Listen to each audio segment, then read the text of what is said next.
Assalamualaikum warahmatullahi wabarakatuh. Nama saya Nik Fatin Ifah binti Nimai Mizi. ID saya PTM 180706544. So hari ini saya ingin menghuraikan sedikit latar belakang tentang McDonald's. So McDonald's ni diasaskan oleh dua saudara lelaki, iaitu Richard and Maurice McDonald's pada tahun 1937 di California. Dan McDonald's ni menjadi salah satu rantai makanan segera yang terbesar tiba di Malaysia selepas 43 tahun beroperasi. So McDonald's mendapat lesen perniagaan dari McDonald Corp untuk membuka cawangan di Malaysia. Dan selepas 26 tahun, 185 gerai di seluruh negara yang McDonald berjaya membuka syarikat mereka. Jadi McDonald's ni telah membuka peluang 7,000 peluang pekerjaan semenjak mereka tiba di Malaysia. Okey. McDonald's secara progresif melihat rancangan untuk mengembangkan aspek franchise perniagaan mereka di sini. Dan pada 29 April 1982, restoran McDonald's pertama di Malaysia telah dibuka, dengan restoran pertama di negara ini yang mengoperasikan majoriti penduduk Islam. Dan kini pada sekarang ni McDonald's memiliki sejumlah 204 restoran di seluruh negara dan membuat restoran baru dengan jangkaan pertumbuhan antara 15 hingga 20 restoran setiap tahun. Itu sahaja dari saya, Nik Fatin Ifah binti Maimunzi. Terima kasih. Hai, Assalamualaikum. Nama saya adalah Wan Nur Izlana Sofia binti Wan Zahari. Nombor ID saya adalah PTM 180706674. Saya dari semester 6, section 1. So, hari ini saya nak membentangkan tentang cabaran syarikat McDonald untuk dapatkan sijil halal di Malaysia. Okey, cabaran yang pertama yang dihadapi oleh syarikat McDonald adalah menghadapi kontroversi. Okey, sebagai jenama yang telah menjadi sebahagian daripada komuniti selama 34 tahun terakhir, kami mempunyai banyak cabaran, katanya Wan Embong. Kita tidak perlu pergi jauh untuk mencarinya. Tahun lalu McDonald Malaysia dilanda kontroversi ketika rakyat Malaysia membantah sokongannya terhadap salah satu konflik di Timur Tengah. Wan Embong tegas dalam menolak tuduhan-tuduhan ini. Dan Wan Embong berkata, biar saya jelaskan bahawa tuduhan-tuduhan terhadap kami itu palsu. Mereka adalah pembohongan dan fitnah yang dilakukan oleh pihak yang tidak bertanggungjawab. Kami tidak menyokong atau menyokong segala bentuk konflik politik, juga tidak menyalurkan hasil penjualan, keuntungan atau royalty untuk menyokong konflik politik atau agama di mana saja di dunia. Okey, sebagai contoh yang saya telah kaji, kontroversinya adalah sebahagian netizen atau sebahagian daripada rakyat Malaysia telah menyatakan bahawa McDonald di Malaysia telah menyalurkan hasil penjualan mereka untuk ke Israel agar mereka dapat menghasilkan, agar Israel ini dapat menghasilkan senjata api dan memusnahkan Palestin. Okey, itu adalah salah satu kes atau kontroversi yang dilanda oleh McDonald lah dulu. Dan agak beberapa bulan McDonald kena boykot dengan rakyat Malaysia. So kita pergi ke seterusnya adalah kos. Cabaran lain yang dihadapi oleh pengusaha perniagaan makanan di Malaysia yang berminat untuk menerapkan konsep halal dan memohon persijilan adalah kos yang dikeluarkan untuk memastikan pelaksanaannya secara keseluruhan. Okey, kos pembuatan dan operasi juga menjadi salah satu sebab mengapa masih belum banyak syarikat yang tampil untuk memohon sijil halal.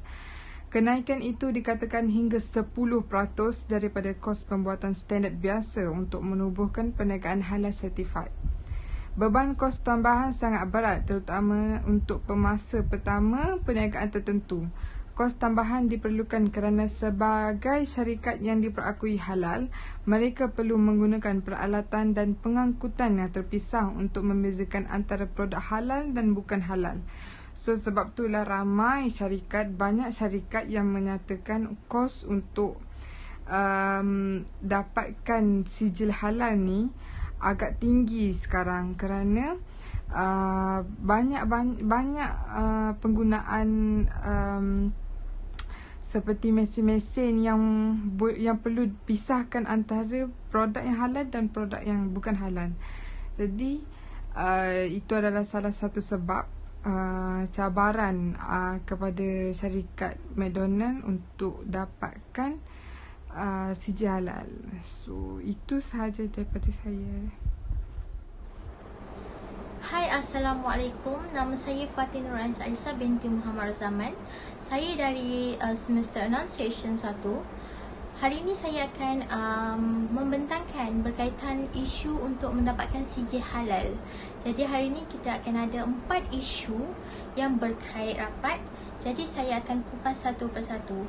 Alright, untuk isu kita yang pertama adalah berkaitan dengan pembekal yang diyakini. Okey, McDonald Malaysia hanya berurusan dengan pembekal yang mempunyai sijil halal atau Badan Pengiktirafan Halal Luar Negara yang diluluskan oleh pihak JAKIM sahaja. Oleh itu, sebarang pertukaran menu, pertukaran bahan mentah dan pertukaran pembekal perlulah mendapatkan pengesahan daripada JAKIM terlebih dahulu. Setiap proses mempunyai senarai semak yang bermula dari perladangan, pusat penyembelihan ke kilang pemprosesan untuk memastikan keperluan halal yang ditetapkan oleh JAKIM dipatuhi. Okey, isu kita yang kedua pula adalah berkait dengan logistik dan perundangan.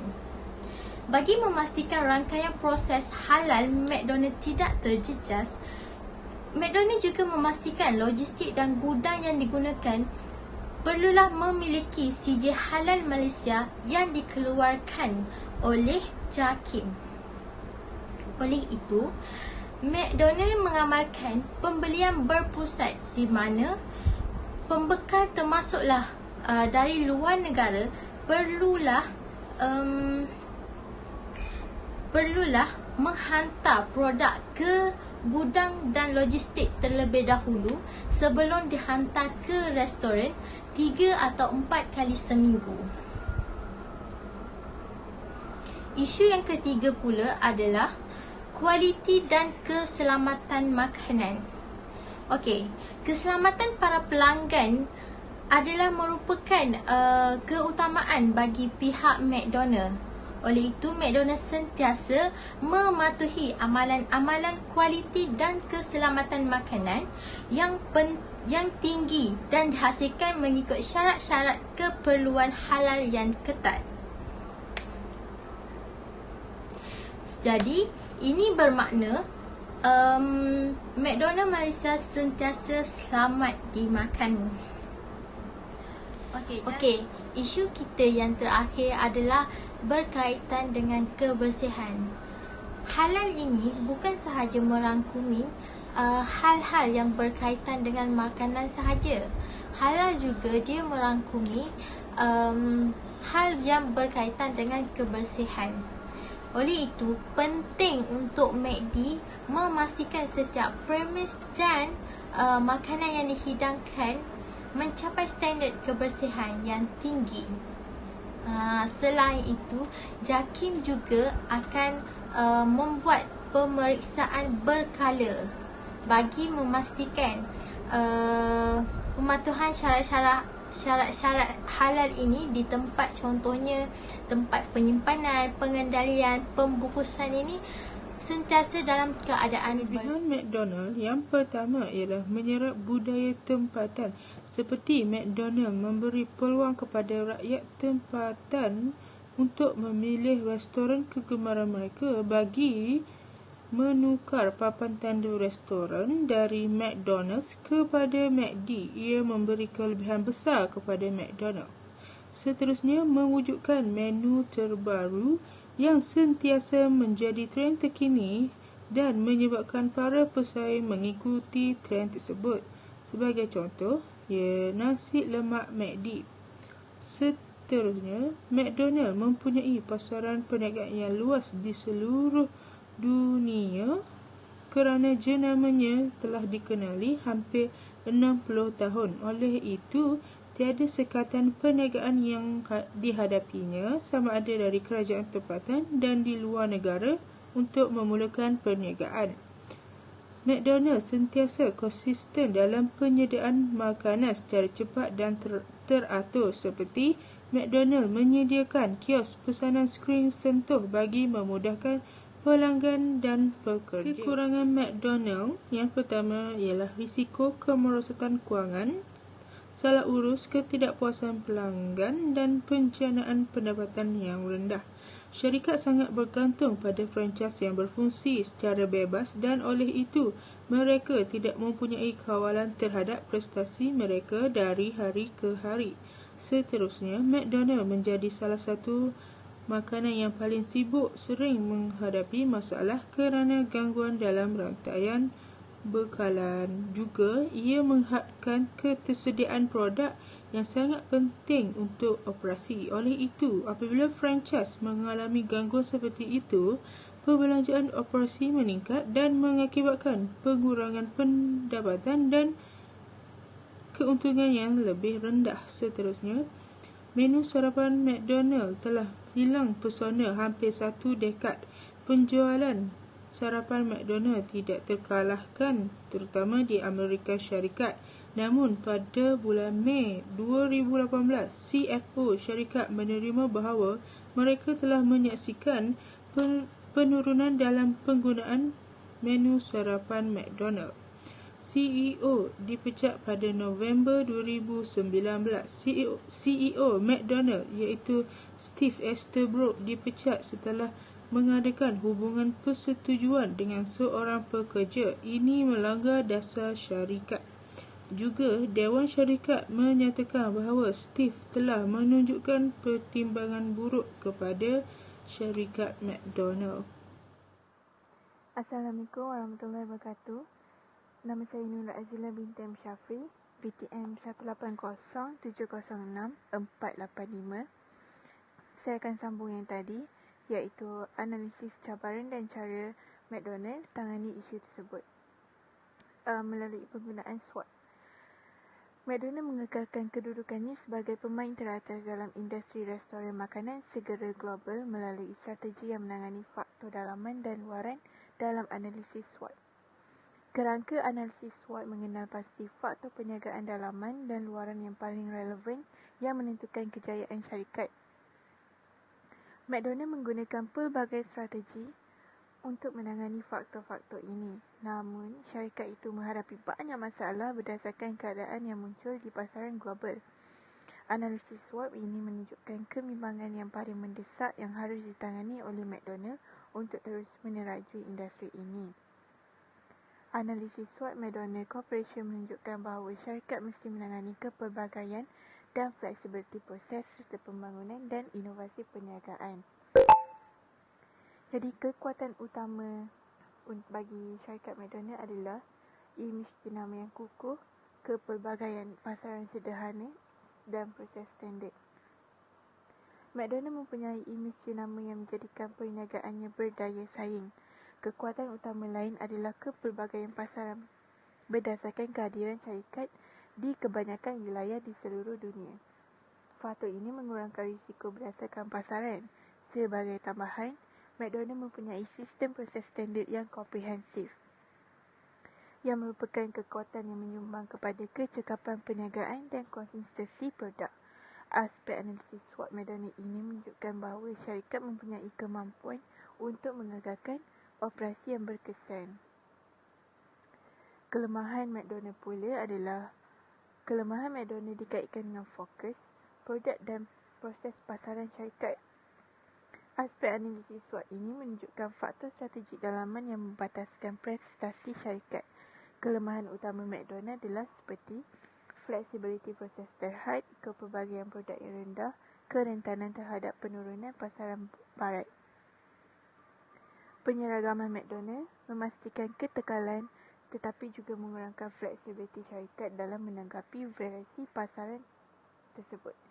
Kepelbagaian produk yang rendah sesuai dengan fokus syarikat terhadap produk makanan dan minuman yang merupakan kelemahan yang menjadikan perniagaan ini sangat rentan terhadap perlambatan industri restoran. Selain itu, sebahagian besar pendapatan McDonald berasal daripada Amerika Syarikat dan ekonomi barat yang lain. Ini adalah kelemahan kerana menjadikan syarikat mudah terdedah kepada kemerosotan ekonomi di dunia barat. Aspek analisis SWOT McDonald ini menunjukkan bahawa syarikat perlu mengembangkan, meningkatkan fleksibiliti dan memperluas campuran produknya secara global. Peluang untuk McDonald adalah peluang McDonald dikaitkan dengan gabungan produknya dan pertumbuhan global. Aspek analisis SWOT ini menunjukkan faktor strategik luaran yang menyokong pertumbuhan perniagaan. Peluang utama McDonald adalah perluasan di negara membangun, perkembangan pasaran di Timur Tengah, kepelbagaian produk. Mengingat ketergantungannya pada pasar barat, McDonald berpeluang untuk berkembang di negara-negara membangun. Seperti ekonomi Asia, syarikat ini juga dapat menggunakan strategi pengembangan pasar untuk membangun operasi di negara-negara Timur Tengah yang belum dimasuki. Sebagai tambahan, untuk mengatasi risiko berdasarkan pasar, McDonald memiliki kesempatan untuk mengembangkan produk baru atau memasuki industri baru. Aspek analisis SWOT McDonald ini menunjukkan bahawa perniagaan mempunyai peluang yang signifikan untuk pertumbuhan dan pengembangan global.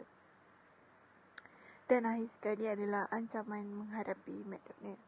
Ancaman terhadap McDonald didasarkan pada persaingan yang kompetitif dan trend sosial budaya.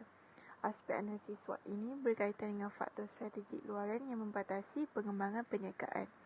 Ancaman utama mereka adalah persaingan yang agresif, trend gaya hidup sihat dan trend dan peraturan GMO. Industri restoran sangat kompetitif. Persaing agresif mengancam status McDonald sebagai peneraju pasaran. Juga trend gaya hidup sihat adalah ancaman kerana tidak menggalakkan pengguna makan di McDonald yang sering dikritik kerana produk yang tidak sihat. Selain itu, peraturan GMO adalah ancaman kerana berpotensi untuk membatasi produk McDonald. Firma ini tidak mempunyai polisi komprehensif mengenai ramuan. Aspek analisis SWOT ini menunjukkan bahawa McDonald perlu mengembangkan dasar baru mengenai ramuan GMO serta produk baru untuk menarik pengguna yang mementingkan kesihatan.